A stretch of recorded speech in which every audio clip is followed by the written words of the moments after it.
General Faiz Hamid को एक बड़ा लंबा टाइम हो गया गिरफ्तार हुए। इमरान खान साहब खुद कह चुके थे कि कोशिश की जाएगी कि उन्हें मेरे खिलाफ आदा माफ गवाह बनाया जाए। आज भी अगर प्रेस रिलीज में इन इल्जामात पर तहकीकात का जिक्र है कि सियासी इमा पर 9 मई और दीगर वाकयात का, इसका मतलब है कि जनरल फैज हमीद आदा माफ गवाह नहीं बने इमरान खान साहब के खिलाफ। देखिए शासिफ साहब, ये भी मैं आपको क्लियर करता चलूं सर वक्त से पहले कि गवाहियां और शहादतें और सबूत तो वो दे चुके हैं बहुत पहले, लेकिन क्योंकि आर्मी ट्रायल कोर्ट का तरीक़ेकार हमारी कन्वेंशनल कोर्ट्स का नहीं है कि हम 45 साल बाद कहेंगे भुट्टो साहब गलती से मारे गए थे या उनको शहीद किया गया था।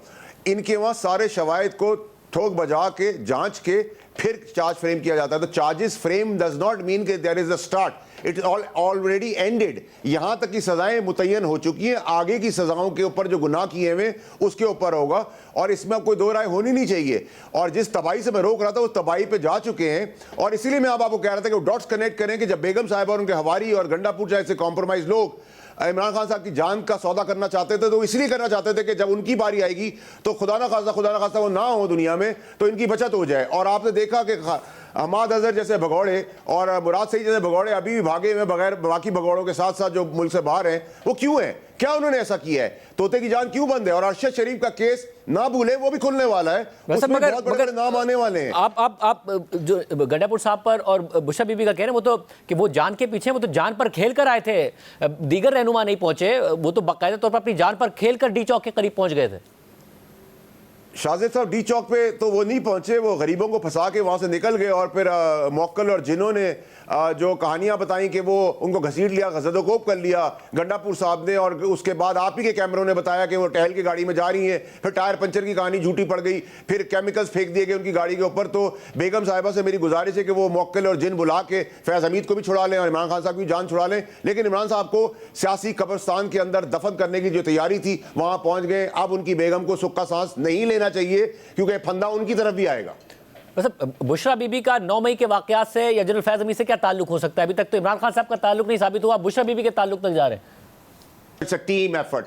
तो ये टीम के अंदर जब आप एक को पकड़ेंगे वो शवायद दूसरे का देगा, दूसरे का दूसरा तीसरे को देगा, तीसरा चौथे को देगा, तो गैंग बस्ट हो जाएगा। Gogi gang is in problem now. मगर इस सब में आप ये कह रहे हैं कि वो प्रॉब्लम में है, मगर मसला ये है कि अगर ये सारे के सारे सबूत मौजूद थे, ऐसा हुआ कि आर्मी अफसरान को सजाएं दी गई हैं और इस मामले में बरतरफियां भी हुई हैं, सजाएं भी दी गई हैं, तो जनरल फैज हमीद के हवाले से जब आप कहते हैं चार्जशीट तक मामला पहुंच गया है, चार्जशीट में जिस मामलों का जिक्र है वो अलग है और जो मजीद तफ्तीश हो रही है वो बात अलग है। तो ये 9 मई और दीगर वाकयात तो सियासी इमा पर, इसकी पर तो अभी तफ्तीश ही हो रही है, तो 18 माह बाद भी अगर तफ्तीश ही हो रही है तो कैसे तस्वुर किया जाए कि कहीं ना कहीं जो बात है वो मंतक के अंजाम के तक पहुंचने वाली है, खुद जनरल फैज हमीद के खिलाफ भी, फिर उसके बाद इमरान खान साहब और उसके बाद बुशरा बीबी तक। शाजिब साहब, इस प्रेस रिलीज को, क्योंकि आप बहुत इंटेलिजेंट है, स्मार्ट आदमी है, मेरे ऐसा नालायक आदमी तो 8 दफा पढ़ चुका है। आप 2 दफा पढ़ेंगे तो आपको इसके अंदर बहुत सारी चीजें क्लैरिटी से नजर आ जाएंगी। सियासी मदाखलत, गद्दारी, म्यूनिटी की जिक्र हुआ है, म्यूटनी का जिक्र कर दिया है। ये भी मसला है वैसे वारुण साहब, ये भी मसला है कि जैसे वजीर आजम शहबाज शरीफ भी, इसके अलावा वुज़रा भी ये बार बार कह चुके कि 9 मई एक म्यूटनी की साजिश थी, बगावत की, मगर इसमें नहीं है बगावत का जिक्र। इसमें यह कि पुरतशद्दुद वाकयात में लेफ्टिनेंट जनरल फैज हमीद के मुलविस होने से मुतालिक अलहदा तफ्तीश की जा रही है। इन पुरतशद्दुद बदअमनी के मुतादिद वाकयात में 9 मई से जुड़े वाकयात भी शामिल हैं, जिसमें इन मुतादिद पुरतशद्दुद वाकयात में मजमूम सियासी अनासिर की ईमा और बिली भगत भी शामिल तफ्तीश है। इसमें नहीं है बगावत का जिक्र, जिसकी वजह से सवाल उठ रहा है कि क्या बगावत के तौर पर ही देख रही है आर्मी इसको? शाजिब साहब, मेरी क्लैरिटी से सुन लीजिएगा इल्तिजा। ये जो गुनाह हो गए हैं उसकी चार्जशीट का मतलब नहीं कि इल्जाम लगाए, वो क्लैरिफाई करेंगे। यहां तक सारे शवाहिद जमा होके कंपाइल होके it's in a way resulting towards this, ये बड़ी क्लैरिटी रखें। ये चार्जशीट का मतलब नहीं कि इल्जाम हो गया कि हमारी कोर्ट्स की तरह 20 साल इस पर चलेगा।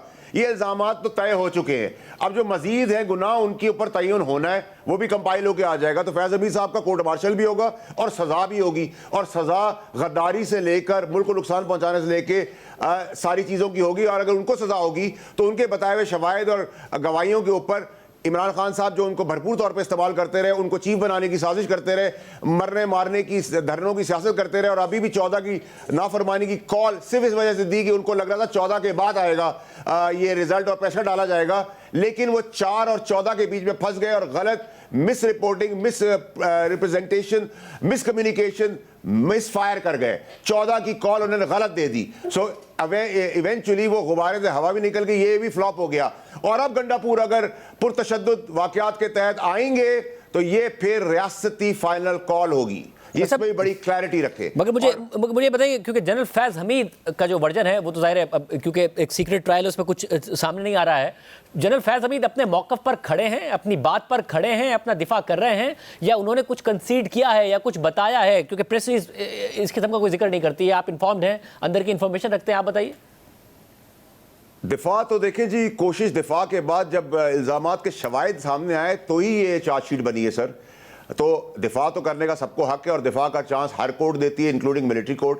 तो वो दिफा के अंदर यहाँ तक फेल हो गए, जहाँ तक बाकी चीज़ों का उसकी बारीकी है ताकि इल्ज़ाम कोई गलती कोई गुंजाइश ना हो, ज़ेर ज़बर की पहचान के साथ काम किया जाए और 1% की भी उसमें गुंजाइश ना हो गलती की, क्योंकि उनके इदारे के ताकतवर इदारे का सीनियर ताकतवर आदमी जो इमरान खान की एज प्राइम मिनिस्टर होने की वजह से एक मॉन्स्टर बन गया था।